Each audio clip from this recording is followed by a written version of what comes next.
ಸಾಮಾನ್ಯವಾಗಿ ರಾಗಿ ಬಗ್ಗೆ ಎಲ್ರಿಗೂ ಗೊತ್ತಿರುತ್ತೆ. ಅದರ ಬೆನಿಫಿಟ್ಸು ಗೊತ್ತಿರುತ್ತೆ.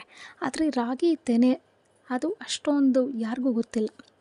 ರಾಗಿ ತೆನೆನೂ ಅಷ್ಟೇ, ರಾಗಿನ ನಾವು ಒಣಗಿಸೋಕ್ಕಿಂತ ಮುಂಚೆ ಸಿಗುವಂಥದ್ದೇ ರಾಗಿ ತೆನೆ. ಇದು ತುಂಬ ಟೆಂಡರ್ ಆಗಿರುತ್ತೆ, ಜ್ಯೂಸಿ ಆಗಿರುತ್ತೆ, ಹಾಗೆ ಹೆಲ್ತ್ಗೂ ಕೂಡ ತುಂಬ ಒಳ್ಳೆಯದು. ಇದನ್ನು ಉಪಯೋಗಿಸ್ಕೊಂಡು ಒಂದು ಉಸ್ಲಿನ ಮಾಡೋದು ಹೇಗೆ ಅಂತ ಈ ವಿಡಿಯೋದಲ್ಲಿ ನೋಡೋಣ. ಮೊದಲಿಗೆ ರಾಗಿ ತೆನೆನ ಒಲೆಯಲ್ಲಿ ಅಥವಾ ಸ್ಟವ್ ಮೇಲೇ ಸುಟ್ಕೋಬೇಕು. ಸುಟ್ಕೊಂಡು ಅದನ್ನು ಕೈಯಿಂದ ರಬ್ ಮಾಡಿದ್ರೆ ರಾಗಿ ತೆನೆ ಎಲ್ಲ ಕೆಳಗೆ ಬೀಳುತ್ತೆ.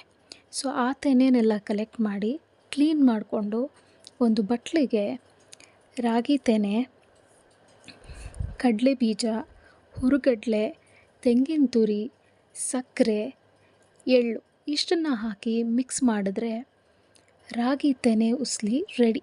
ತಿಂತಾ ಇದ್ದರೆ ಆಹಾಹಾ ಮತ್ತೆ ಮತ್ತೆ ಬೇಕು ಅಂತ ಅನಿಸುತ್ತೆ. ನೀವು ಒಂದು ಸಲ ಟ್ರೈ ಮಾಡಿ.